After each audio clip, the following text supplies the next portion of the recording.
Hello. All right. Yes. I just want to give a breakdown of analysis. I want to give you 8 points. Inside that 8 point, two major points dey why former governor of Kaduna State, Rufai, must go to prison, according to Sani Shehu.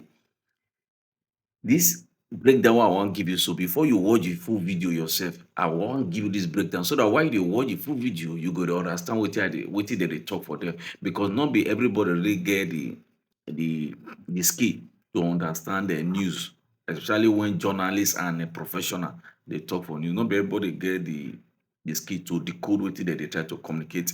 But I just wan use my time make I take break am to una, to everybody level, at least even though somebody wey no hear the grammar go understand wetin dem dey talk. Former Kaduna State government Rufai, dat man, he don too do things, don too do many things, so many things. If you hear am, you go dey vex for am. I bin dey pity am before, but when I come hear wetin dis senator Sehu Sani talk about am, Kaduna State senator, na my eyes swell. I say no, I need to let una know wetin happen. Make una hear am. Inside dis 8 point wey I wan list so, two for inside e go be the reason why dis man go prison at the end of the day.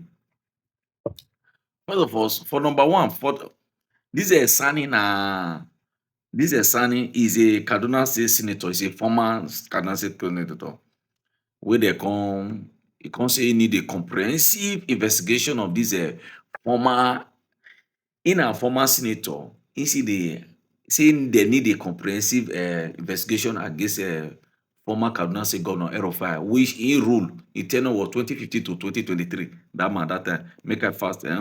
He say because a lot of things was done.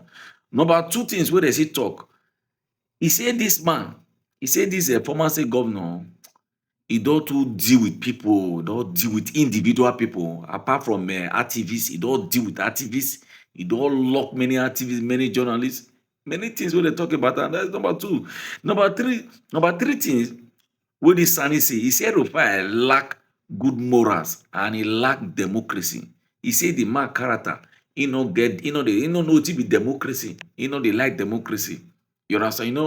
When somebody does not, when something is not free, when you deny your people freedom, that means there is a lack of democracy. Na im dey try pinpoint for here.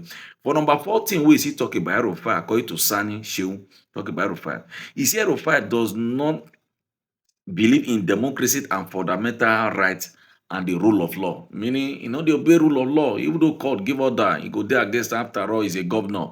Im believe say e get dat immunity to go against law. You understand? That's why e also good for president to checkmate each state governor. If not, dem go do pass you. Dem come dey think say maybe na president be the problem of the nation. Dem no know say na each governor na dem all dey misbehave. You understand? That is number four. He say e no dey obey rule of law. E no believe in fundamental human right. Dat fundamental human right wey you get, e no believe in am. E go beat you who get fundamental human right. Come and talk anyhow for where Rufai dey. For where? No send anybody, papa. Number five thing wey dem talk about am, na im the interviewer come ask dis former senator Sehu Sani. He say, do you have evidence against dis former state governor of Kaduna State, El-Rufai? He say, why not? He say e get a lot of evidence. He say dis man has been arresting people. He had been disrespecting court orders, oppressive. He say he's an oppressor. He say he's not concerned of what happen to people, according to Sehu Sani. Number six things he talk. Inside dis number six, na here we will see the two reasons why former Kaduna State governor go prison. In dis number six, e come say two issue was raised against El-Rufai, former Kaduna State governor. Dis two issue wey dis guy hold, which Sani raise against am, say because of dis two reasons, dem must prosecute El-Rufai. Dem must prosecute dat guy. Dat El-Rufai, no, say dem must. Because what are the two reasons? Now you ask me, what are the two reasons? The two reasons, number one, financial corruption, where over 400 billion naira was looted from Kaduna State account. Shit. 400 billion naira were looted. And he also took a loan of $350 million.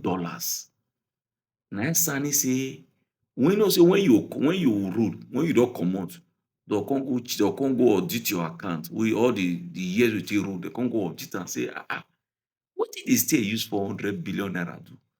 Wetin dey use 350 million naira? Which project dey do for Kaduna State wey worth that amount?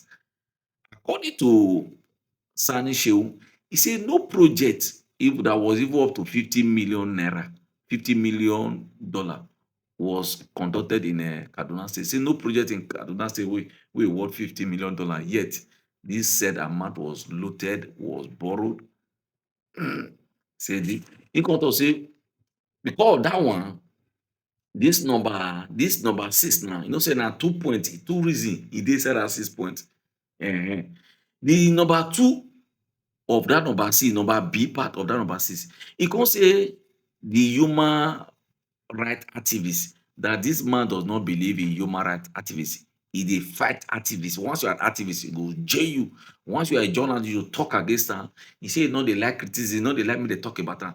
If you talk about Rufai, e will come for you and deal with you. E say na so this man dey do. E dey abuse court order, e no dey obey court order. What are some of the court order? You understand? And the same Rufai come dey call Tinubu tyrant. E say Tinubu leadership na dictatorship. He sef and na wetin he too practice when he dey governor, na wetin he come dey abuse Tinubu of, which is not fair. It's not fair. That is not fair. Which other thing did he do? Why this man will be persecuted? Inside the number B part when he say he does not obey human rights, he does not believe in fundamental human rights. Inside that one, come dey demolish the hope of people, demolish market women shop, demolish houses, which was against court order. Court order say make e no demolish, make e no dey jail people, make e no dey arrest journalists, make e no dey send people to prison wey no commit crime. This governor go abuse, e no go even reason wetin court talk. After all, he na governor of that state, na court wan give am, he is above court. So these are the things wey this guy come dey do, whereby he sack he sack on thousands of civil servants, he sack teachers, he sack journalists, he sack a lot of people. He arrest journalists, even Muslim leaders, most religious leaders, Christian leaders, he send them to prison for Kaduna. All these things, when I hear all these things, I make us say, this is Rufai, the guy get gentle face. Me no know say him mind not gentle. You know, so if you look, former governor Kaduna State Rufai, he gets sweet face, very handsome. But me no know say him heart not dey handsome. I no know say him heart black. Even arrest Muslim leader, arrest Christian leader. God. Even lecturer, individual people. They say people with this man don send to prison. He plenty. E vex me. Why human being go dey do that? You just get the mind because he be governor. He does not accept criticism. If you criticize, and all this one who dey criticize Tinubu, he dey overlook. Come criticize Rufai, he go come for you ototo. You understand? That is number 6. All these things dey number 6. Number 7 point wey I discover from this video wey you wan watch so, Sani Shehu, the former senator of Kaduna, say make dem prosecute former governor Rufai for what he has done to people, to the people of Kaduna, to religious leaders, to market women, people demolish their properties. He say because of that one, make dem prosecute am. I tire. Say this man don enter wahala. How do we free this man? Well, court, I know the right thing to do. God bless you. Have a nice weekend. Any comment, any observation, please put it on the comment section. God bless. Former Kaduna Central Senator Sehu Sani has called for a comprehensive investigation into the 8-year administration of former Kaduna State Governor Nasir El-Rufai, alleging financial mismanagement and abuse of office. Sani's comments followed El-Rufai's recent interview where he spoke on governance, national politics, and the unresolved disappearance of activist Abubakar Idris, popularly known as Daddy Yatta. Sani describes El Rufai's remarks as hypocritical and politically motivated, insisting that the former governor lacked the moral standing to lecture the country on democracy and good governance. Does this man believe in fundamental rights? No. Does this man believe in democracy? No. Does this man believe in rule of law? No, he never believed. His anger, his frustration, and his criticisms of this administration, which of course fundamentally has a right to, was not born out of the interest for democracy or the suffering of the ordinary Nigerians. It was simply out of anger and anguish that he has been excised out of the system. So for us, as the people of Kaduna State, we demand a full probe of the former governor of the state. And when you are talking of probe, they are in two forms: the financial aspect of it and the human rights aspect. Okay, I'm now being joined by Senator Sehu Sani, who represented Kaduna Central in the 9th Assembly, and is calling for a comprehensive probe of the administration of ex-Governor Nasir El Rufai, alleging financial impropriety and abuse of office during his tenure. Very warm welcome to Newsnight, Senator Sehu Sani. Thanks for joining me here. Thank you for having me. All right. I mean, what concrete evidence do you have about the allegations that you have raised? I mean, they are very strong ones. You talked about financial impropriety or mismanagement of Kaduna State Treasury for 8 years, and that Yatta, the journalist activist that has been missing.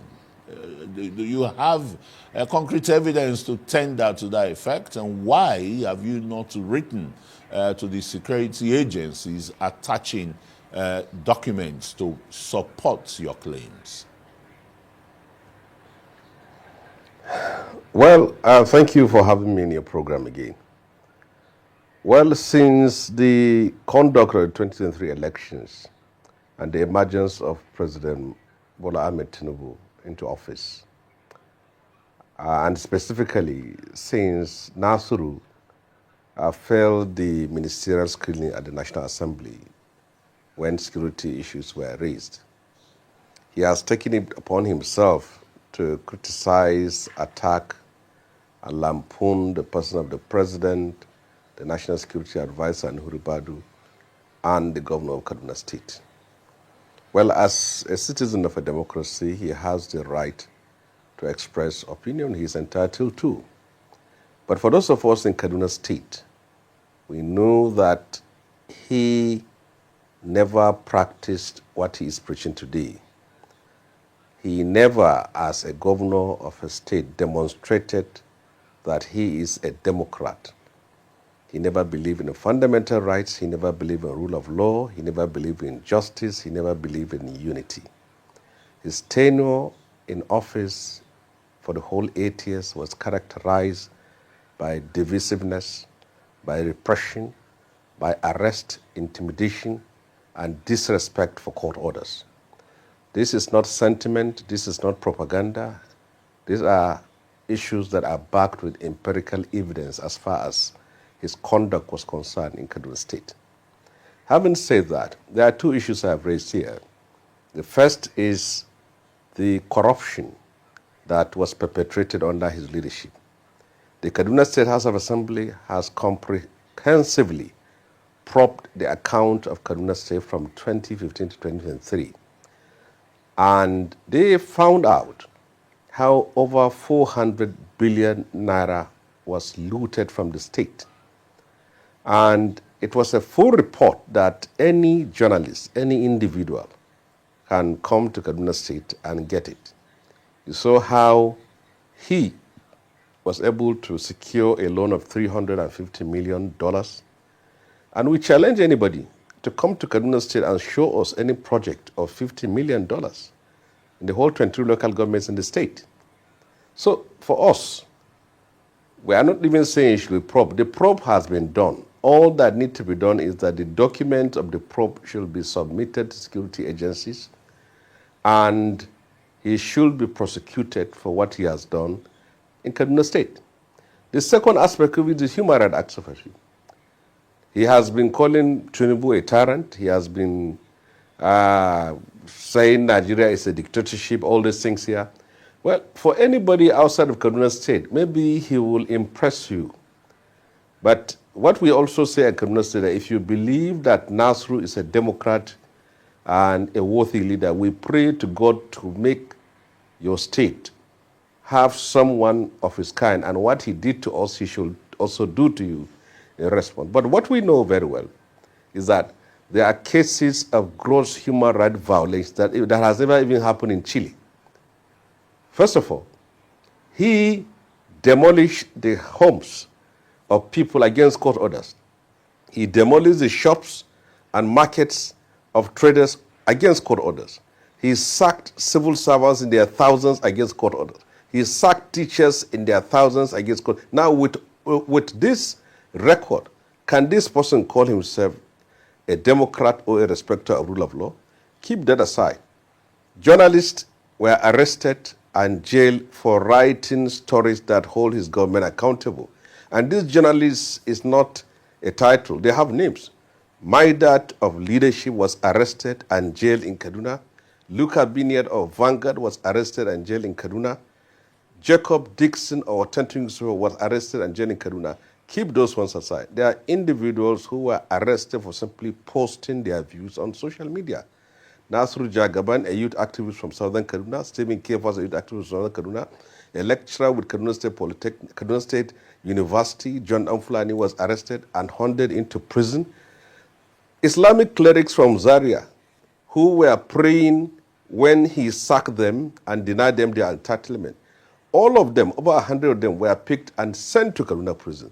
Christian leaders in Kajuru local government, who were protesting against the killing of their own traditional ruler who came to visit Nasru on his way back. Bandit killed him. He arrested all of them and sent them to Kaduna prison. Now, talk of demolition of houses. Suleiman Hunkwe, the senator representing Kaduna North, his home was demolished for political reasons. The late Magatekada. I can go on and on to tell you specific cases of rights violation. He doesn't tolerate opposition. He doesn't accept criticism. He is not a Democrat. So all these things he's saying about Tinubu can impress anyone who is against Tinubu or is critical of Tinubu. Well, but if I may ask you here at this junction, distinguished Senator Sani, please. The issues you've raised, you know, in some sphere, some people would look at it as political differences that you and some of the people you mentioned had with him when he was governor. He prevented you from coming back, from returning as a senator when the present governor took your seats then in the 8th Assembly, right? And would you say that the government, despite his criticism, which he has the right to do, is treating El Rufai with kid gloves? Is that what you are inferring? Well, if you say I'm critical of him because he denied me return to the Senate, but the person who took over my seat is the present governor of Kaduna State, and why am I not fighting him when he was in the Senate, when he took my seat? Why am I not fighting him when he became a governor? And for everyone who knows my history, did I start criticizing government or standing up for the rights of people under this administration? I have been in the field of activism and the struggle for justice, democracy, long before any Nigerian here of Nasru El-Rufai. Where was Nasru El-Rufai during the Babangida regime? Where was Nasru El-Rufai during the Abacha regime? Where was Nasru El-Rufai before he was appointed a DG, whatever it is? So we have the record of speaking truth to power, of standing for what is just. But what I said very clear is that if he is impressing anybody outside of Kaduna State by his attack, innuendos, criticism, and tantrums against President Tinubu, well, that is your own business. But for those of us in Kaduna, we know that he never practiced what he preaches. And he is the opposite of all he is saying today. How can someone who has been a governor of Kaduna State, who never respect court orders, who never respect fundamental rights of citizens, who treated the Christian section of the state like blacks in apartheid South Africa, will that person now come and look at you in the face and talk to you about democracy and human rights? Well, he can say it to you, but not to people like us who are from Kaduna, who have been victims of his administration for 8 years, which he served as a governor. Well, thanks so very much, Senator Sehu Sani. There's so much to interrogate, with you about the leadership of Nasir El Rufai, former governor of Kaduna State, but time will not just permit. Sehu Sani, a former representative